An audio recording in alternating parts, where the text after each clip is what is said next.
St. Catherine's Church is the very first venue that the chieftains played a concert in. Arthur's. You see a theme here?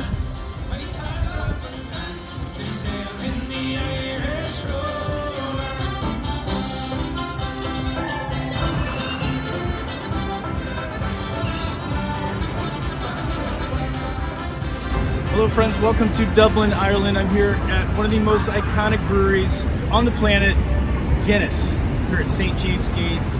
Glad you're here. Let's go try some beers. Do this experience with those tickets.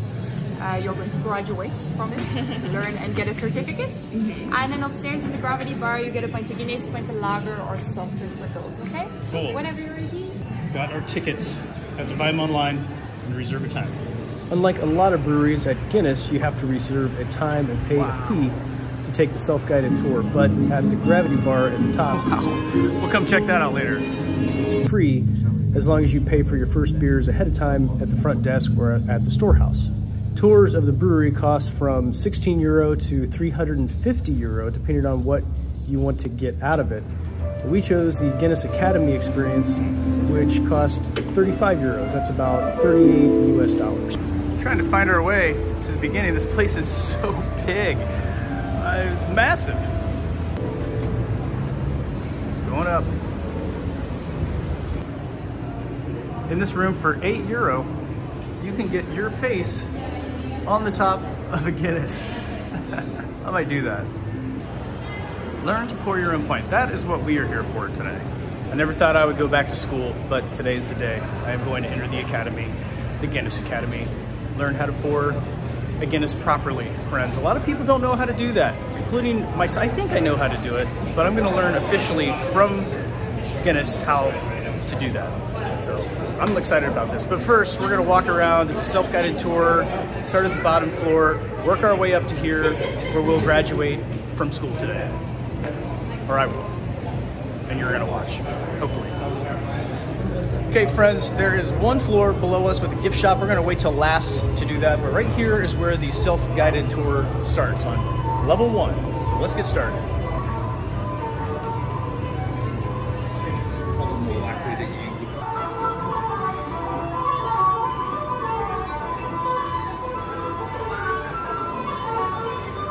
It shows the skill of the master cooper and the ancient craft of coopering. The face of Master Cooper Dick Flanagan shows justifiable pride in a difficult job well done. The craft of the cooper is dying, but thankfully we have managed to preserve this little piece of history for future generations to see. The once familiar Guinness wooden cask.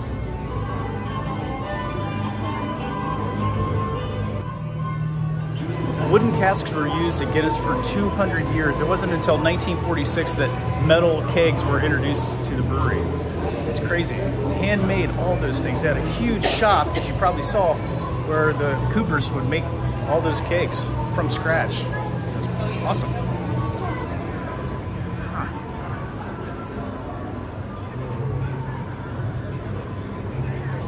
It's like this smoky, sudsy looking thing. Cool illusion. It's a whole gaggle of piping used in the brewery. None of this is hooked up right now, but it looks really neat. Might have seen those tiny railroad tracks out in the front. This is what it was for. A little tiny Guinness train. It's the grain wagon. They got so big they had to start using this huge machine to start moving the grain around eventually. Well, now we know they need much more than this, but pretty cool thing to have at a brewery, huh? Here's another mechanism that was developed by the engineer for the company to help move stuff along those tracks. Did you know that 90% of Guinness is water? So pretty much you're just staying healthy and hydrated by drinking Guinness. 1.5 trillion he sells in every single Guinness that you drink. The same yeast is used in all Guinness, everywhere it's brewed in the world. They have a reserve of the yeast that they use on lock and key here at this facility. Kind of like Coca-Cola, I would imagine. It's probably very protected.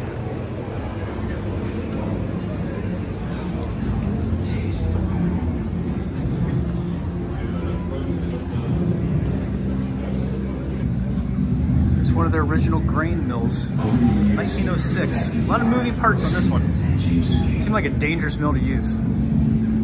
Unique character. It's our roasted barley that gives Guinness its iconic color, taste, and aroma. So barley is used in making Guinness, and this is what it looks like at 0 degrees, or when you roast it for 190 degrees. 225 and 232. If they did it any more than that, it would catch a fire.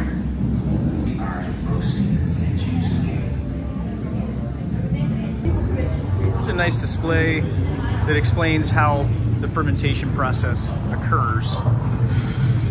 A lot of you probably know how the fermentation process happens. I'm not going to go into all that detail. That might be for another video, but something you may not know is that there are 300 million bubbles in every single pint. That is a lot of bubbling. Yes, yeast. See what this is about. A lot of people here today. We have these little iPads. You can learn some stuff about their process. See how this goes. Guinness once had the largest fermenter on the planet. It held 2.3 million pints of beer. That is a lot of beer to be fermenting at one time. Holy cow. Well, it's almost Guinness time. Almost. This is the building where the beer was made that we're staying in. It's been turned into this basically a beer museum for Guinness, and presumably these are some of the actual pieces of equipment that were used. Future Lab. Let's see what's going on in the future. I like the future.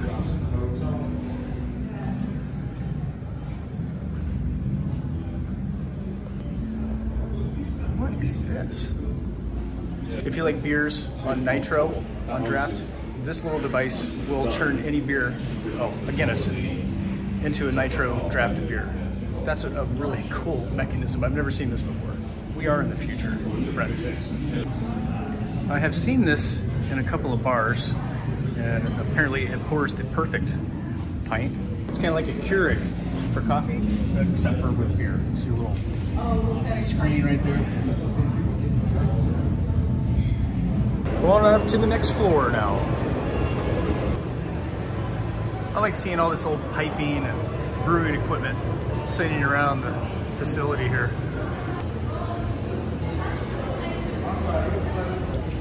A few minutes to go, we're gonna have a tasting experience.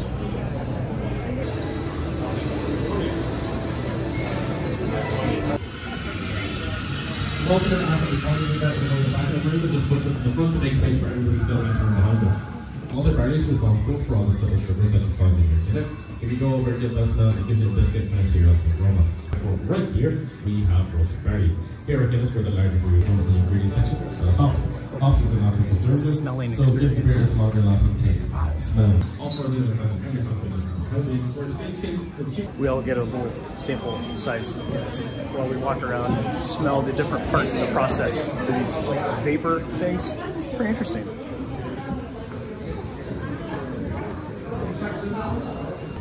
This one is roast barley. They smell nice.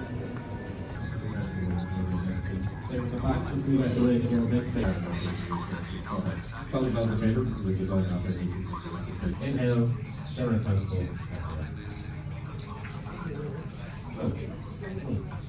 What about it is so what you're looking for there, inhale, put it down the gullet, exhale. It does bring out a lot of the flavor. I did it wrong. You're supposed to just take a sip. I drank the whole thing, but it was still very good.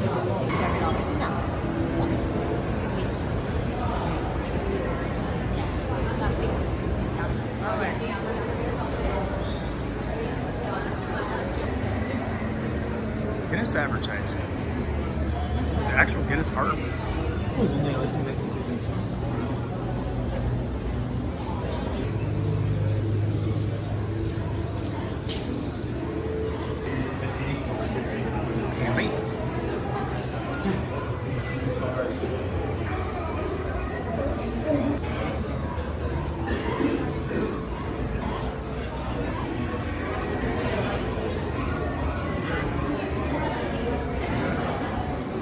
Some old-time Guinness stuff. Bottles, cans, some paraphernalia.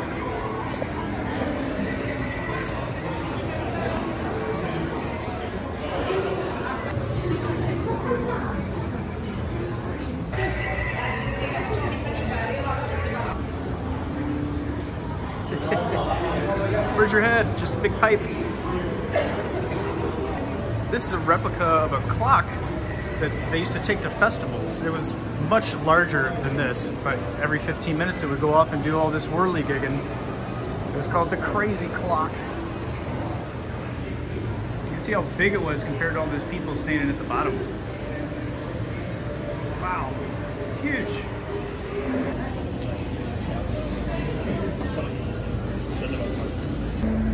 All these clocks remind me that it's almost time for a pint. This is an interactive area as you interact with the screen, walk along the floor. It's like following along with me. Stop, keep going. Neat. We have this interactive harp.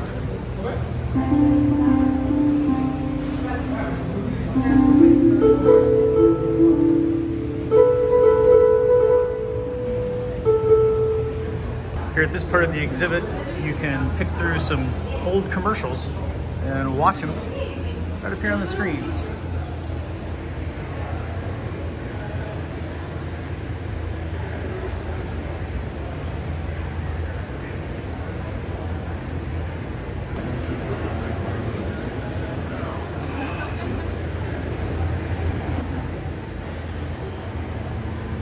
Just went up to the 4th floor, and I'm thinking about it. I'm just thinking about getting my face on the beer, but we have plenty of beers to be drinking today. I don't think that is in our future. Well, now it's time to go to school. And so we really do here in Ireland take pride in how we serve our Guinness, and we have a Guinness quality team that goes around Ireland. Because every single pub in Ireland, once a month, they have Guinness taps. Guinness will be there. They will, make sure they put up glasses. We never want anything but a Guinness glass. If you were in a pub and ordering Guinness and it comes out anything but a Guinness glass, ask serious questions. If a pub or bar has taps like these or Guinness taps, it should have Guinness glasses. Well, if you want to come closer, just to make sure everyone can see. Step 1 is our 45-degree angle. So see the way I have that nozzle right now? I have it on the golden harp. That's why we really do use it as our guide when we're pouring. So you can see it's on the harp there. So we always want the 45-degree angle. If I was to pour like this, there's way too many bubbles in that. There's too much gas in the air. We don't want that. You can see there's too much gas in that. It's full of bubbles. It's not right. We don't want that. We want a lovely 45-degree angle. So 45-degree angle, like so. That's step number 2. Step number 3 is our pour. So we're going to leave out this angle here. We're going to pull the handle all the way down towards us. We don't want to pull it halfway. We want it all the way to allow all of that nitrogen gas to flow out. Once we place it around the Guinness wording or the bottom of the harp here, so just around here, around the wording or the bottom of the harp, what we're going to do is start to straighten the glass up. So we straighten it up, and what we're going to do is fill to the top of the golden harp, the top of the harp there. So we just fill it right at the top. That's why that golden harp really is so important. Step number 4 is we leave it up on the bar. We present it to the customer. Now this is only, we call it Guinness, we say it's a 2-part pour. So this is the first pour. So you're presenting to the customer saying that's your Guinness, that's just going to settle there. We leave it settle on the bar. Once it has settled, we grab it. No angle whatsoever this time. We place it under, and what we're going to do this time is push the tap back. So when we push it back, it controls the gas and the pressure that comes out. So it means that head isn't too big. So what we're going to do is just push it back and fill it to the rim of the glass. That's the second pour. So we we get that lovely slight dome shape to it. And step 6 is we present it to the customer, golden part facing outwards. So we are going to do the first 3 steps, and then I can show you the other steps afterwards. So 45-degree angle, pull the handle all the way down, let it flow in, straighten up, and fill it to the top of the golden part. Perfect. Make sure you get that lovely 45-degree angle. Yeah, perfect. Does anyone know how long it takes for Guinness to settle? Close. So we say this process up here in the bar right now is called the Guinness Surge. We say this takes 80 to 90 seconds. The heads can be too small, too quick, the heads can be way too big. So as I was saying beforehand, 80 to 90 seconds. So whoever went first, if you want to come around and grab a pint and you can top it off. Yeah, so you're just going to push it back, sorry, that's the big so we're going to push it back so that the jet lag is really otherwise it's going to be flat. If I was to leave pints there, Sláinte. I just learned that you want to not just take a little sip, you want to get a good healthy mouthful of this so you can really get the flavor of it. So, Sláinte.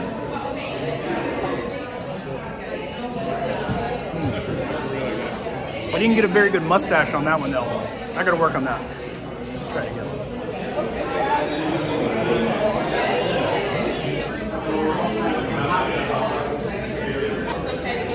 Right here behind the little bar is a great view of Dublin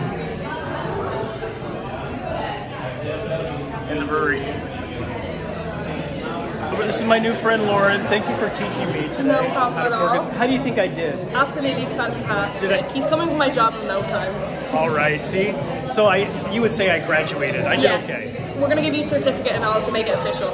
He's ready. You see? Perfect. Thank you very much. Enjoy. Sláinte.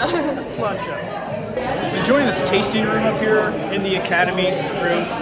Just hanging out, enjoying a pint, talking to some strangers we just met. Really nice experience. Did you know, friends, that there are 3 harps on this Guinness glass? There's a harp right here, used for measuring the height of the beer. There's a harp right here in the back that's embossed. And can you see the 3rd harp in here? I think you can. It's right there. Which Guinness stash did I have? I think I had the sipper right there. That looks pretty much like the one I had.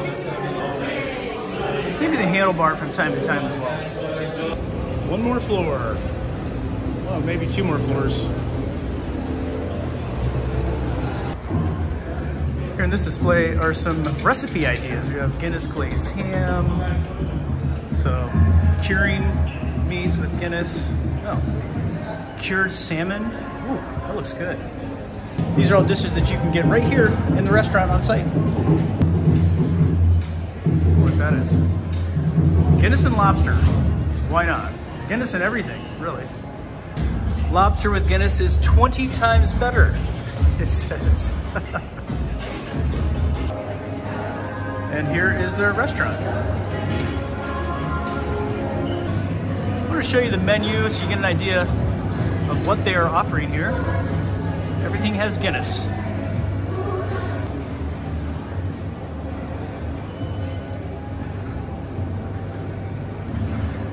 Here's the top of the building we're in. We're gonna have to make our way up there. We were just talking to Lauren before we left the Academy. Had a great conversation with her. She's very lovely. Told us that this place that we are standing in, the Guinness Brewery, is the #1 attraction in the world to beat out the pyramids, the Eiffel Tower, everything that you can imagine on the planet of Earth. This is #1. That's pretty cool. They also have this little cafe diner as well. Here's a list of their food that they offer in the 1837 bar. Here at the 1837 bar, you can get probably the best seat in the house. I know it's a little glary back there and you can't see past, but there's a beautiful view of Dublin. And next to that 1837 bar is Arthur's Cafe and Bar. They got some live music and great views and more beer. And then upstairs is the Gravity Bar.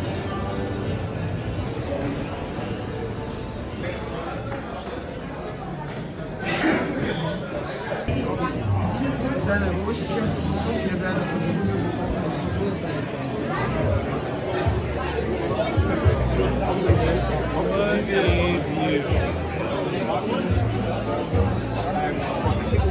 only a couple of choices at this bar. You got Guinness, and look, a Hop House 13 right over there. The only other beer that I see.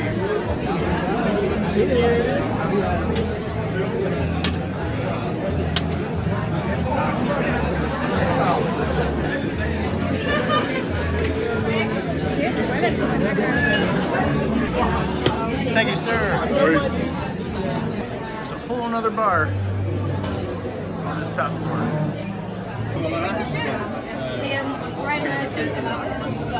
I'm loving this view of Dublin and the brewery from up here. Check out all those kegs down there. Wow, it's a lot of beer stacked up behind that church. Okay, friends, you probably noticed I didn't get a Guinness in that last pour. They have several other beers that Guinness makes. Hop House 13 is one of them. Haven't tried this lager yet, so here we go. It's really good. It's got this really nice, super nice finish. I have never seen this in the States before. I think it might be something that's only available here. Oh, that's so good. That is so good. What a great finish. That you can taste the maltiness, you can taste the hoppiness in it. Excellent. This is one of my favorite IPAs I've had. This is really, really good.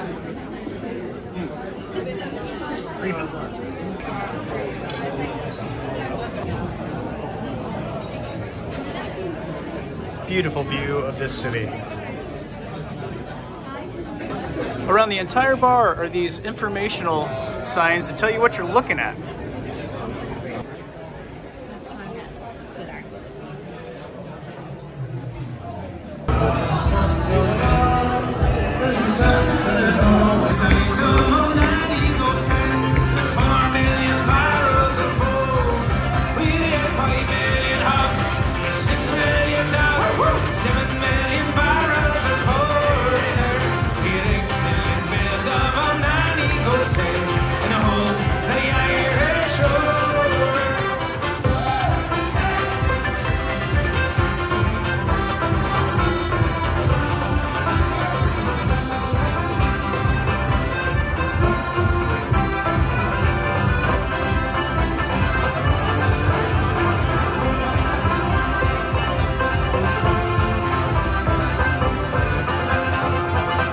All right, friends, check it out. The West Indies Porter. I have never even seen this before. Let's try it. We're going to continue on now with a couple of polkas. That's really good. It's not your traditional porter. It's very caramely. I like it. I like that beer a lot. It's not my favorite porter, but it's a good one. Local waltzes. This first waltz is called the Marino Waltz. Excellent beer. Guinness Original. Your extra stout. Tell you what, Just gonna pour a little. when I'm sober, I can, especially like around here in the UK, This is the best version of Guinness that I've ever had. This is really good. It's rich, got a great finish. What a perfect beer. I love this. I can see why Guinness is so popular around the world because of this. Such a good beer. it's so easy.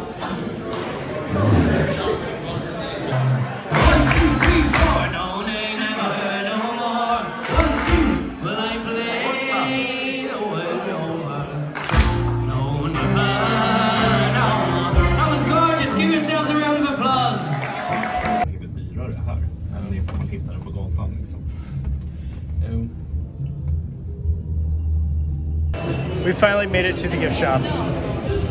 Everything Guinness that you could ever imagine is right here.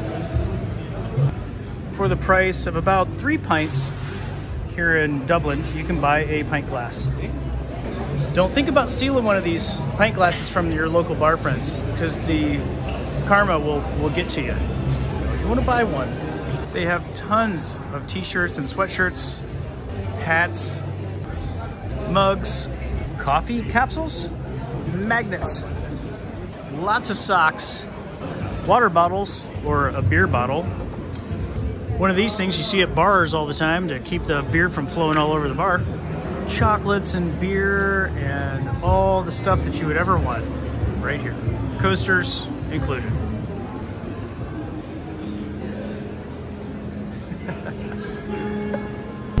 Even luxury toffee and fudge and such. Yeah. And crisps. Even a Guinness cookbook. That is really cool. I wouldn't mind having that myself.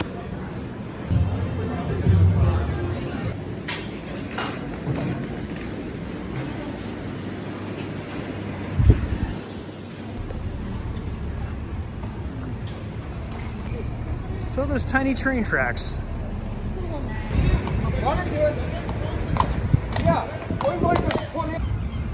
3D art.